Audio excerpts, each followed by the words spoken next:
Dear students, आज हम electrolyte concentration cell without transference और ट्रांसपोर्ट के बारे में पढ़ेंगे। हमने देखा था कि इलेक्ट्रोलाइट कंसंट्रेशन के सेल में इलेक्ट्रोड की सांद्रता तो स्थिर रहती है और विद्युत अपघटक की सांद्रता जो है उसमें हम भिन्नता लेकर आते हैं, वेरिएंस लेकर आते हैं। यदि दोनों इलेक्ट्रोलाइट के सॉल्यूशन के बीच में ट्रांसपोर्ट ऑफ आयन अलाउड है, यानी कि आयन का अभिगमन अगर अनुमत है, तो उस स्थिति के अंदर कंसंट्रेशन सेल विद ट्रांसफरेंस बनता है। और अगर उन दोनों के मध्य में आयन का अभिगमन अलाउड नहीं है, अनुमत नहीं है, यानी कि आयन एक दूसरे विलयन के अंदर अभिगमन नहीं कर सकते हैं, तो उस स्थिति के अंदर कंसंट्रेशन सेल विदाउट ट्रांसफरेंस या ट्रांसपोर्ट का निर्माण होता है। आज हम कंसंट्रेशन सेल विदाउट ट्रांसफरेंस या ट्रांसपोर्ट के बारे में अध्ययन करेंगे। When two cells whose electrodes are reversible to ion present in the electrolyte solution are oppositely combined, then concentration cell without transport is constructed.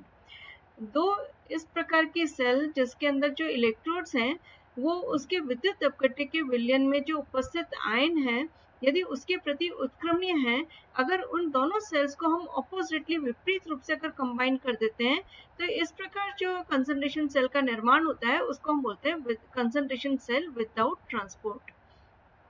इसका जैसे हम एक एग्जांपल देख सकते हैं,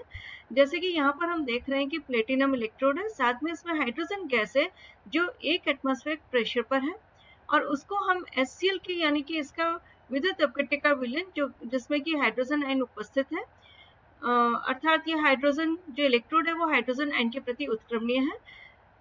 में प्रभावित करते हैं। दूसरा, इसके साथ में जो सिल्वर क्लोराइड का इलेक्ट्रोड है, इसमें भी हम देख सकते हैं कि जैसा कि ये इलेक्ट्रोड जो है वो रिवर्सिबल टू एनायन होता है, अर्थात इसमें जो क्लोराइड आयन उपस्थित है उसी का यहाँ पर विलयन होना चाहिए। तो यहाँ पर हमने HCl का सॉल्यूशन लिया है जिसकी एक्टिविटी जो है वो A1 है।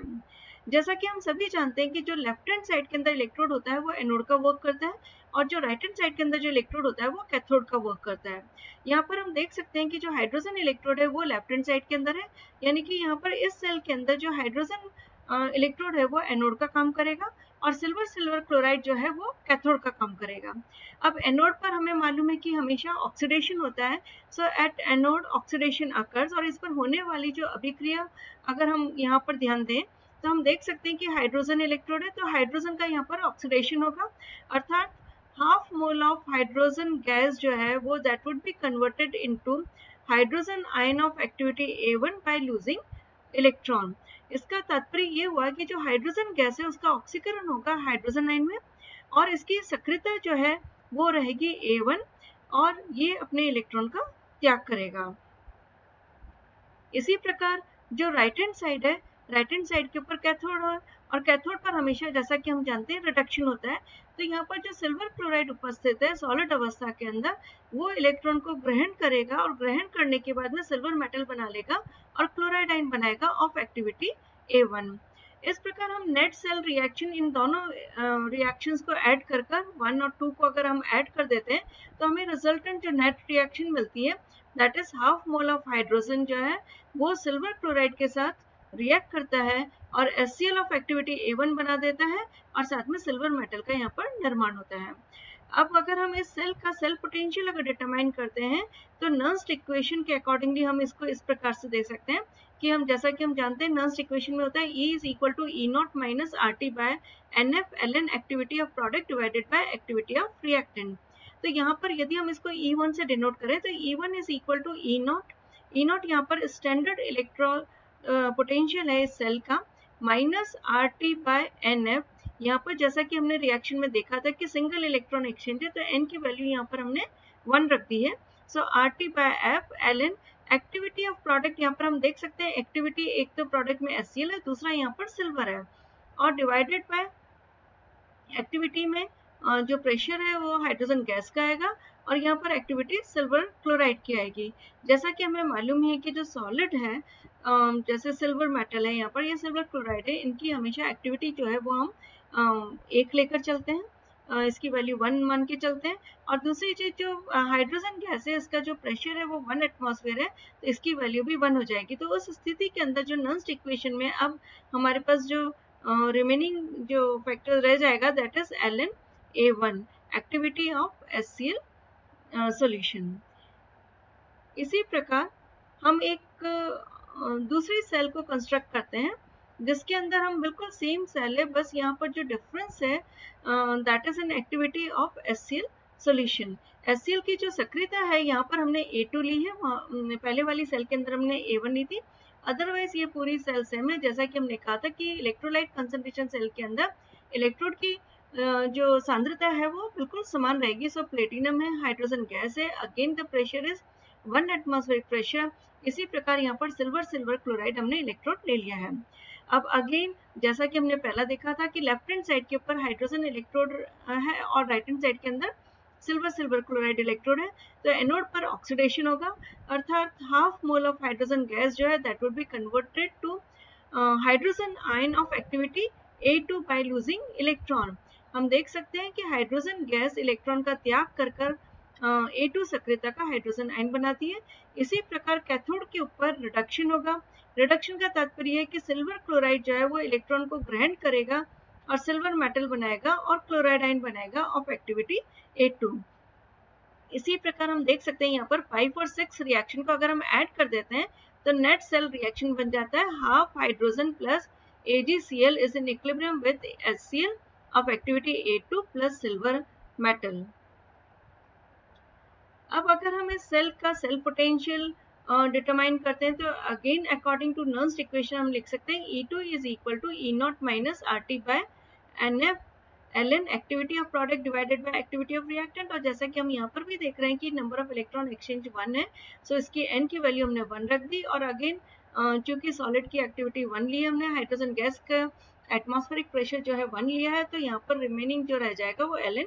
A2 रह जाएगा, यानी कि HCl की एक्टिविटी। अब इन दोनों सेल को जैसा कि हमने कंस्ट्रक्शन जो कंसंट्रेशन सेल है विदाउट ट्रांसफरेंस, हमने कहा था कि इस प्रकार की अगर सेल को हम ऑपोजिटली कंबाइन करते हैं तो concentration cell without transport construct होती है। जैसा कि हम यहाँ पर देख सकते हैं कि प्लेटिनम है, हाइड्रोजन है, that is in contact with HCl A1, जैसा कि हमने पहली वाली सेल के अंदर देखा था, सिल्वर क्लोराइड और सिल्वर। नाउ जो सेकेंड सेल हमने जो ली थी उसको हम ऑपोजिटली कंबाइन कर रहे हैं। इसका मीनिंग ये हुआ कि हम सिल्वर की साइड से स्टार्ट कर रहे हैं। So silver chloride HCl of activity A2 is in contact with hydrogen gas at 1 atmospheric pressure with platinum electrode. अब अगर हम रिजल्टेंट रिएक्शन, उन दोनों रिएक्शन को अगर हम कंबाइन कर दें और 7 में से अगर हम 3 को माइनस कर देते हैं, कंबाइंड फॉर्म में देखकर सब्ट्रैक्ट कर दें, तो उस स्थिति के अंदर जो हमें इक्वेशन मिलेगी वो HCl of activity A2 is equal to HCl of activity A1। इसका मीनिंग ये हुआ कि जो HCl है A2 एक्टिविटी का वो spontaneously HCl of activity A1 के अंदर कन्वर्ट हो रहा है। और अगर हम रिजल्टेंट EMF की बात करते हैं सेल की, तो EWOT means without transport is equal to E1 minus E2। जो इक्वेशन नंबर 10 है उसके अंदर हम E1 की और E2 की वैल्यू सब्स्टिट्यूट कर देते हैं, जैसा कि हमने पहले इक्वेशंस में देखा था। तो रिजल्टेंट जो हमारे पास इक्वेशन बचेगी, बिकॉज E0 से E0 कैंसिल आउट हो जाएगा, तो minus RT by F common आ जाएगा। और यहाँ पर हमारे पास है ln A1 जो नेगेटिव साइड के अंदर है, और माइनस माइनस क्योंकि यहाँ पर प्लस हो जाएगा, सो ये पॉजिटिव साइड के अंदर हो जाएगा, बट हमने माइनस साइन बाहर निकाला है, सो ln A1 बाय A2 बचेगा। इसी प्रकार माइनस साइन को अगर हम हटाते हैं तो ये रिवर्स फॉर्म में हम इसको लिख सकते हैं RT by F ln A2 by A1 is equal to EWOT। इसी प्रकार हम देखते हैं कि जो एक्टिविटी ऑफ HCl है वो H आयन और Cl माइनस आयन दोनों आयनों के कारण है, तो हम इसको activity of positive negative ions की फॉर्म में भी देख सकते हैं। सो EWOT का फॉर्मूला हम और भी थोड़ा सा प्रिसाइज मैनर के अंदर इस प्रकार से लिख सकते हैं कि A पॉजिटिव नेगेटिव 2, और चूंकि दोनों आयनों की हो गई तो यहाँ पर स्क्वायर आ जाएगा। इसी प्रकार यहाँ पर भी A1 की जो एक्टिविटी है वो हमने ले ली और स्क्वायर आ जाएगा। जैसा कि हमें मालूम है कि log x to the power n जो है वो n log x होता है, तो उसी फॉर्म के अंदर हम 2 को आगे लिख देते हैं RT by F ln activity of plus minus divided by activity of plus minus 1। अगर E पॉजिटिव है, यानी कि E जो WOT है वो धनात्मक है, तो ये जो प्रोसेस है ये स्पॉन्टेनियसली स्वतः चलता जाएगा। इसका तात्पर्य ये है कि जो HCl है वो हाई कंसंट्रेशन वाला जो है वो लो कंसंट्रेशन के अंदर ऑटोमेटिकली कन्वर्ट होता चला जाएगा। However both the solutions are in not contact with each other. जैसा कि हमने देखा ही था, यहाँ पर दोनों विलयन एक दूसरे के डायरेक्ट कांटेक्ट में नहीं है, इनको हम सॉल्ट ब्रिज के द्वारा कनेक्ट करते हैं, फिर भी जो हायर कंसंट्रेशन वाला सॉल्यूशन है वो लो कंसंट्रेशन के अंदर कन्वर्ट होता चला जाएगा, ताकि कंसंट्रेशन ग्रेडियंट की वजह से ये इक्विलिब्रियम जब तक नहीं हो जाता है, जब तक ये मेंटेन रहता है,